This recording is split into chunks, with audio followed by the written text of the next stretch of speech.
Sir, ज़िंदगी में मेरे दुश्मन बहुत रहे हैं। उन्होंने मेरा नुकसान भी बहुत किया है, लेकिन मुझे उनसे कभी कोई बहुत ज़्यादा बुरा नहीं लगा। मुझे ज़िंदगी में सबसे ज़्यादा जिनसे तकलीफ़ मिली है, जिनसे मुझे सबसे ज़्यादा बुरा लगा है, वो मेरे अपने रहे हैं। कुछ मेरे दोस्त और कुछ वो लोग जिनसे मेरा बहुत दिल का रिश्ता रहा है। मुझे सबसे ज़्यादा तकलीफ़ तो अपनों से ही हुई है। दुश्मन तो मेरा कुछ नहीं बिगाड़ पाया आज तक। तो मैं आपसे ये जानना चाहता था कि हम कहते हैं कि दूसरों को नुकसान या तकलीफ़ या चोट नहीं देनी चाहिए, तो हम कहते हैं कि हिंसा नहीं करनी चाहिए। लेकिन हम दूसरों को तो क्या नुकसान देते हैं, जब सबसे ज़्यादा नुकसान तो हम अपने को ही देते हैं। तो आप मुझे थोड़ा बताएंगे कि ये हिंसा क्या होती है? मतलब कि किसी को मार देना या किसी का सामान लूट लेना, यही सब हिंसा होती है या हिंसा कुछ और भी हो सकती है? हिंसा है क्या, पहले समझेंगे। देखो, जब हम मन से संबंधित किसी स्थूल बात को समझते नहीं है ना, तो हम किसी सूक्ष्म बात को समझते नहीं है जब, तो हम उसके स्थूल प्रतीकों पर मजबूरन आश्रित हो जाते हैं। हिंसा मन की एक अवस्था होती है, पर वो मन की कैसी अवस्था होती है, किस कारण होती है, कहाँ से उठती है, ये हम नहीं जानते, क्योंकि हम मन को नहीं जानते। मन को जानने को क्या बोलते हैं? आत्मज्ञान। आत्मज्ञान है नहीं। तो अहिंसा भी क्या है और हिंसा भी क्या है, हम दोनों को ही जानते नहीं हैं। आत्मज्ञान मतलब जो भीतर तुम्हारे सूक्ष्म घटनाएं घटती रहती हैं, उनका अवलोकन करना, माने उनको देखना और उनके स्रोत तक पहुंचने की कोशिश करना। ठीक है, ये होता है आत्मज्ञान। तो ये हिंसा हिंसा ये सब हैं तो अंदरूनी चीज़ें मन की हैं, इनका वास्तव में पता आत्मज्ञान से ही चल सकता है। आत्मज्ञान हमको है नहीं। तो हिंसा की परिभाषा के लिए फिर हमको मजबूरन आश्रित हो जाना पड़ता है स्थूल गतिविधियों पर। तो किसी ने किसी को थप्पड़ मार दिया, हम बोल देते हैं ये हिंसा है। किसी ने किसी को, तो हम बोल देते हैं हिंसा है। और मन में क्या चल रहा है, मन में अंधेरा कितना है, रोशनी कितनी है, इस बात को जानने की ना कोई विधि होती है, और इस बात पर बहुत महत्व ना समाज देता है ना कानून देता है। आप किसी को थप्पड़ मार दें, कानून आपको अपराधी बताएगा। आप लेकिन किसी की हत्या का विचार कर रहे हो तो आप अपराधी नहीं हुए। थप्पड़ मार भर दिया तो आप अपराधी हो गए, और हत्या का भी विचार कर लिया तो आप अपराधी। तो ऐसे हमारा कार्यक्रम चलता है सब। क्यों? क्योंकि जो सूक्ष्म है भीतर, जो सटल है भीतर, उसमें जाने कि हमको ना कोई शिक्षा मिली है, ना प्रेरणा मिली है, ना हमारा कोई अभ्यास है, ना हमारी नीयत रहती है। ठीक है ना। और भीतर ही जाने को क्या कहते हैं, फिर से बोलिएगा। और भीतर जाने का मतलब क्या ऐसा होता है कि भीतर कोई दिव्य लोक है जहाँ रोशनियाँ हैं, घंटे घड़ियाल बज रहे हैं, और दिव्य भीतर छवियाँ हैं, उनके दर्शन करना, ये सब होता है भीतर जाना। तो भीतर जाने का क्या अर्थ है? विचार को जानना, भाव को जानना, संबंधों को जानना, अपनी पहचान को जानना। भीतर अगर शोर मच रहा है तो वो शोर कौन कर रहा है, किस लिए कर रहा है, इन सब बातों को ईमानदारी से पहचानना, पहचान गए तो स्वीकारना, ये आत्मज्ञान होता है। स्पष्ट है ना ये? तो बात अध्यात्म में बहुत होती है, अपने भीतर जाओ, अपने भीतर जाओ, अपने भीतर जाओ। तो उसमें आप फंस तो नहीं जाएंगे ना कि अपने भीतर जाने का मतलब है कि भीतर कोई अलग लोक है जिसमें प्रवेश करो तो वहाँ ऐसा ऐसा होता है, और ये सब तो कुछ नहीं है ना आपके मन में, अभी नहीं है, ऐसे रहता है। तो इसको अब आने मत दीजिएगा दोबारा, इसको आने मत दीजिएगा। तो भीतर ऐसा कुछ नहीं है कि आपको किसी अनूठे लोक के या दरबार के या किसी चीज़ के कोई दर्शन वर्शन होने वाले हैं, कुछ नहीं है। भीतर आप ही हैं, और बाहर तो हम फिर भी साफ हैं, भीतर सिर्फ और सिर्फ कचरा है। एक आदमी नहाता है तो क्या करता है? हाथ पांव साफ करता है। मन कौन साफ करता है? तो फिर जानने वालों को इतना बोलना पड़ा कि क्यों पानी से मलमल नहाए, मन की मैल छुड़ाओ प्राणी, वो क्यों बोलना पड़ा? भीतर गंदगी ही गंदगी है। लेकिन हमने नहीं देखा कि कोई बोले कि मैं अपने भीतर गया और वहाँ दुनिया भर का सड़ा हुआ कचरा पड़ा हुआ था। सुना है ऐसा कभी? जितने ध्यानी लोग वगैरह होते हैं जो 20 साल से बता रहे होते हैं कि हम तो आंखें बंद करके अपने भीतर प्रवेश करते हैं, इन्होंने कभी बोला कि भीतर गए और बीमारी लग गई, इतना कचरा था? हाँ, उनको तो भीतर घुसते हैं तत्काल उनको घंटियां सुनाई देती हैं और अनुपम प्रकार के प्रकाश दिखाई देते हैं। इधर से एक रोशनी आ रही, इधर से वो आ रही है, और सबको अपनी अपनी धारणाओं के अनुसार और भी आवाज़ें ध्वनियाँ सुनाई देती हैं। कोई मुसलमान है, वो भीतर जाता है, वो कहता आयतें सुनाई दी, ठीक है। कोई क्रिश्चियन है, वो भीतर जाएगा, उसको कैरोल सुनाई दे जाते हैं। हिंदू भीतर जाएगा तो उसको भजन ही भजन है। वो भजन भी किस भाषा में, इस पर निर्भर करता है कि उत्तर भारत का है कि दक्षिण भारत का है। हकीकत यह है कि जो अपने भीतर जाएगा भौचक्का रह जाएगा। गंदगी और कचड़े के अलावा भीतर कुछ नहीं होता, और उसी की सफाई करने का नाम अध्यात्म होता है। ये जो बाहर भी सफाई की हमारी इतनी ललक होती है, कई बार वो सिर्फ इसलिए होती है ताकि भीतर सफाई ना करनी पड़े, क्योंकि ये तो कहीं ना कहीं से जीवन बता ही रहा होता है कि कुछ गंदा है, कुछ गंदा है, कुछ गंदा है, कुछ गंदा है। तो हम कहते हैं चलो जो कुछ गंदा है हम मान लेंगे कि बाहर है, वो तो बाहर साफ कर देते हैं, चलाते हैं स्वच्छता अभियान। और गंदगी जो है वो सारी है कहाँ? समझ में आ रही है बात? तो हिंसा अहिंसा, हिंसा क्या है? मूल द्वैत ही हिंसा है। मूल द्वैत ही हिंसा है। द्वैत क्या बोलता है? मैं हूं, संसार है, और मैं कैसा हूं? मैं छोटू हूं, अतृप्त हूं, अपूर्ण हूं, परेशान हूं, बीमार हूं, तरह तरह की दिक्कतें हैं मेरे साथ, मैं ऐसा हूं, ठीक है ना। और ये जो संसार है ये क्या है? ये संसार जो है ये एक अवसर भी है और खतरा भी है। खतरा ये है कि जो थोड़ी बहुत मेरे पास कुछ है भी, शांति, तृप्ति या जो भी लगता है कि मेरे पास है, कहीं ये मुझसे छीन न ले। संसार में दोनों तरह की चीजें होती है ना, जो है आपके पास वो छिन भी जाता है। मान लीजिए रुपया है, तो कल क्या हो सकता है कि आज आपके पास इतना रुपया है वो कल कम हो जाए। और दूसरी चीज भी हो सकती है कि आपने पासे से अगर सही फेंके हैं तो आपके पास जितना रुपया है वो आप कल बढ़ा लो। छिनेगा तो कौन ले गया, और मिला भी तो कहां से आया? तो ये जो छोटू होता है द्वैत में, जो अपने आप को संसार से अलग देखता है, इसकी फिर संसार के प्रति दृष्टि क्या होगी? संसार कैसा है? मान लीजिए आपके सामने कुछ है जो आपसे चीजें छीन भी सकता है और आप भी उससे चीजें छीन सकते हो, उससे आपका क्या रिश्ता रहेगा? उस रिश्ते के लिए कुछ नाम तो बताइए ना, रिश्ता क्या कहलाता है? आपके सामने कोई है, ठीक, और रिश्ता ये है आपका उसका कि वो भी आपसे कुछ छीन सकता है और आप भी उससे कुछ छीन सकते हो। तो इस रिश्ते के लिए कुछ नाम तो दीजिए, एक एक करके दीजिए। लालच, डर, स्वार्थ, अविश्वास, हाँ, धोखा, और शक, संशय, पता नहीं अगली चाल कौन सी चलने वाला है, और कपट, क्योंकि मुझे भी उस पर चाल चलनी है। डर, ये हिंसा है, ये हिंसा है। दुनिया से अपूर्णता का संबंध बनाना ही हिंसा है, ये हिंसा है। और वो हिंसा उठती है भीतरी अज्ञान से, जहां आप अपने आप को अहम माने बैठे हो।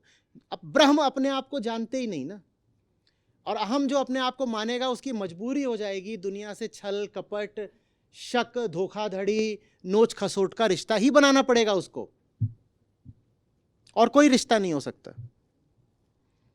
दुनिया के सामने हम कभी भेड़िए होते हैं, कभी मेमने। जब हम दुनिया को लूट सकते हैं तब हम होते हैं, और जब दुनिया हम पे चढ़ी आ रही होती है तब हम होते हैं। उसके अलावा दुनिया से हमारा कोई रिश्ता होता ही नहीं। या तो हम उसको लूटेंगे या वो हमें लूटेगा, यही चलता है ना, यही चीज। और ये चीज ऐसा नहीं कि सिर्फ राजनीति में, कारोबार में, व्यापार में चलती हो, ये चीज तो घर बार में भी चलती है, संबंधों में भी चलती है। मुझे उससे मिलने क्या वाला है। थोड़ा साहस दिखाइएगा, देखिए और कहीं दिखाते हो ना दिखाते हो, ये जगह इसलिए है कि यहाँ हम थोड़े ईमानदार हो सकें, ठीक है, कुछ परतें खोलने दीजिए। आप जिनको कहते भी हैं कि आपके बहुत घनिष्ठ हैं, आपने क्या उनको ये देखे बिना चुना था कि उससे क्या मिलेगा? बोलिए जल्दी। और बच्चों को भी माँ बाप से जब कुछ नहीं मिल रहा होता है तो उनको एक तरफ कर देते हैं। और माँ बाप के भी 3 हो बच्चे, उसमें से एक निकल जाए एकदम नाकारा और मान लीजिए वो पगला सा ही निकल गया है, तो उसको एक तरफ कर देते हैं। हाँ या ना? तो हम क्या कोई भी रिश्ता बनाते हैं जगत के साथ बिना उसमें स्वार्थ की संभावना देखे? बोलिए जल्दी। आप शादियों वगैरह के विज्ञापन डालते हो, उसमें 5 शर्तें पहले लिख देते हो, नहीं लिख देते हो? हाँ, ये आना चाहिए, ऐसा होना चाहिए, इतना कमाना चाहिए, जावा आनी चाहिए, ये सब लिख देते हो ना पहले? लिखते हो कि नहीं लिखते हो? और उसको ना आता हो तो? अच्छा, कोई फर्जी डिग्रियां दिखा के आपसे शादी कर ले, आप तलाक लोगे कि नहीं लोगे? लोगे। डिग्री का अगर नकली है तो इसका मतलब आने वाले जो इसका पूरा कैश फ्लो है वही डाउटफुल हो गया। कुछ पता नहीं अब क्या होने वाला इसका। हाँ कि ना? यह हिंसा है। अज्ञानी मन जो करे वही हिंसा है। तो हिंसा इसमें नहीं कि थप्पड़ मार दिया, और अहिंसा इसमें नहीं कि थप्पड़ खा के दूसरा गाल दिखा दिया। किसी को थप्पड़ मारने में हिंसा नहीं होती, और थप्पड़ खा के किसी को दूसरा गाल दिखा दिया कि और मार दो, इसमें अहिंसा नहीं होती। ये दोनों ही बेतुकी बातें हैं। तो अहिंसा कोई बोले तो ये सब नहीं सोचना है कि मारपीट, खून खच्चर। फिर ये देख करके जब आप स्थूल परिभाषा पकड़ लेते हो हिंसा की, तो आप कहने लग जाते हो कृष्ण हिंसक थे क्योंकि उन्होंने महाभारत में युद्ध करा दिया। भाई, हिंसा माने अज्ञान और अहिंसा माने आत्मज्ञान, और कुछ नहीं, कुछ नहीं। तो कृष्ण अगर वहां कुरुक्षेत्र में गीता का ज्ञान दे रहे हैं तो कृष्ण से बड़ा अहिंसक कोई हो सकता है क्या? बोलिए जल्दी। हिंसा की परिभाषा भूलेंगे तो नहीं।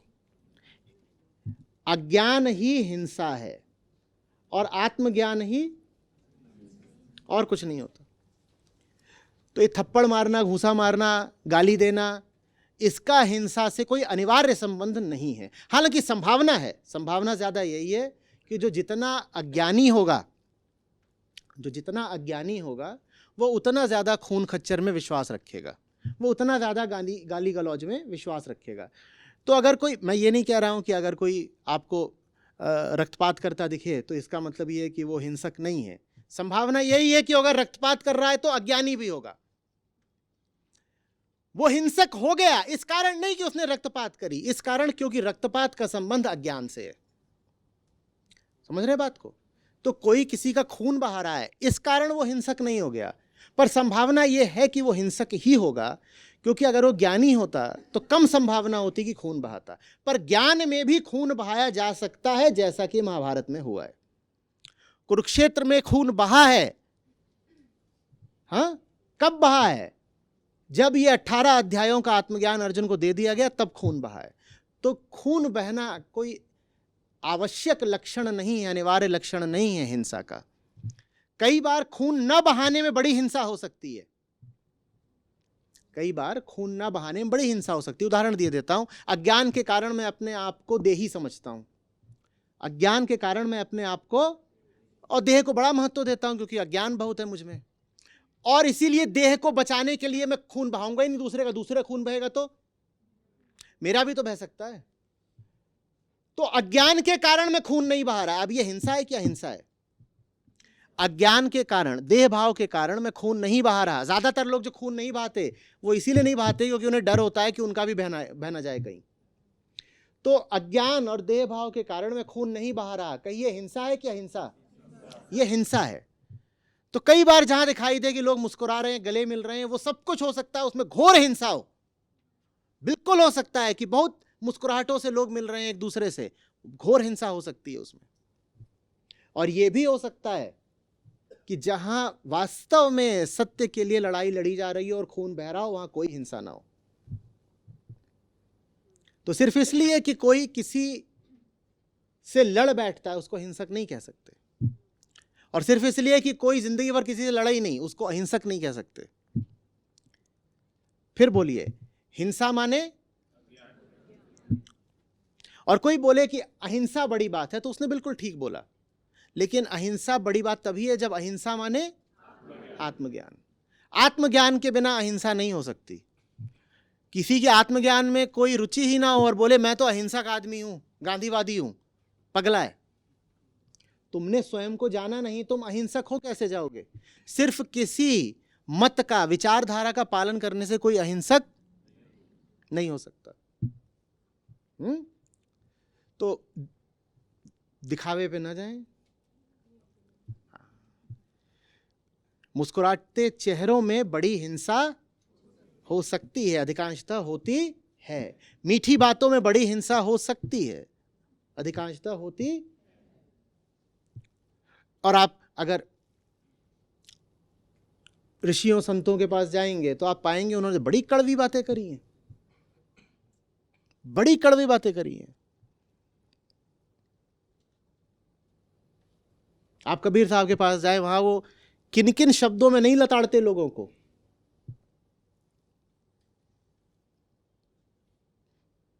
आप गुरु ग्रंथ साहिब के पास जाएं, वहां पे पापियों को संबोधित करके कहते हैं असंख्य चोर, हरामखोर।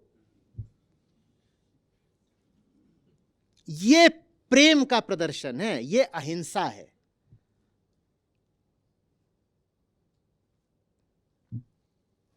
कोई आपका शुभ चिंतक अपने पूरे ज्ञान के साथ, अपनी पूरी गुरुता के साथ जब आपसे कहता है ना कि ये जितने बैठे सब चोर हैं, असंख्य चोर, हरामखोर, तो वो हिंसा नहीं कर रहा है, वो करुणा कर रहा है।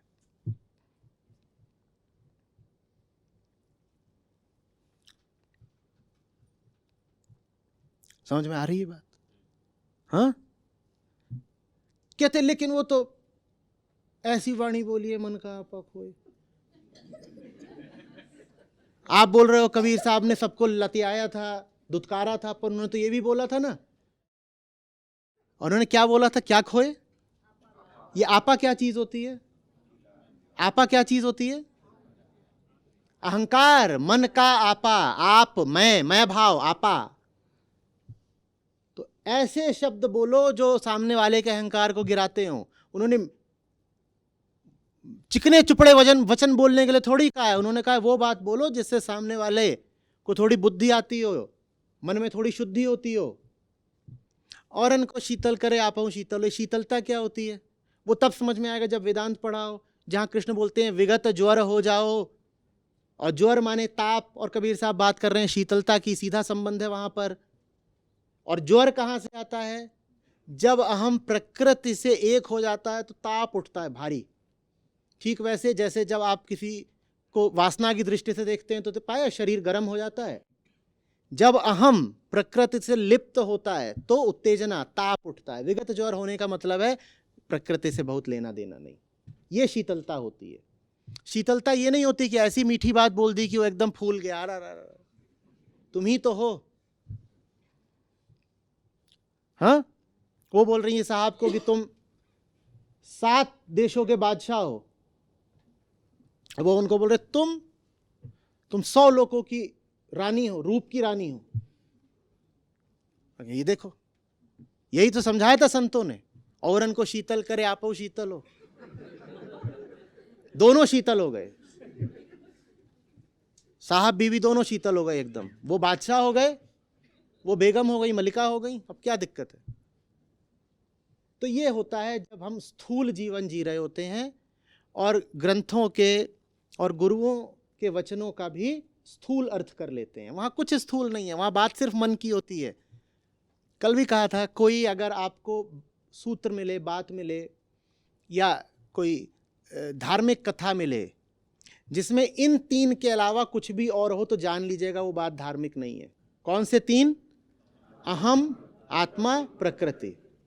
अगर कोई कथा आपके पास आती है और कहता है ये धार्मिक कथा है, तो आप पूछिए इसमें ये 3 है क्या? यही 3 होने चाहिए, कोई चौथा नहीं। और इन तीनों में कोई एक कम भी नहीं होना चाहिए। ये 3 हो और कोई चौथा ना हो, ये शर्त होती है किसी कथा के धार्मिक कहलाने की, अन्यथा वो धार्मिक नहीं है। फिर वो कथा नहीं है, फिर वो किस्सा है, कहानी है, कथा नहीं है फिर वो।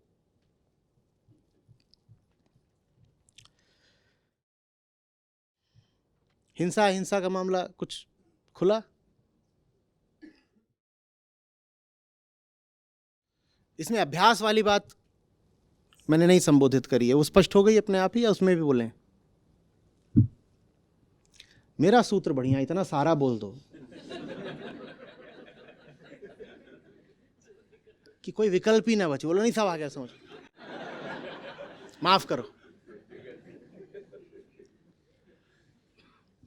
ये मैंने स्कूल से सीखा था, जिस क्वेश्चन का आंसर नहीं आता हो वहां इतना बड़ा आंसर लिखो, उसमें कहीं ना कहीं कुछ ना कुछ तो होगा आंसर जैसा, तो कुछ नंबर मिल जाएंगे।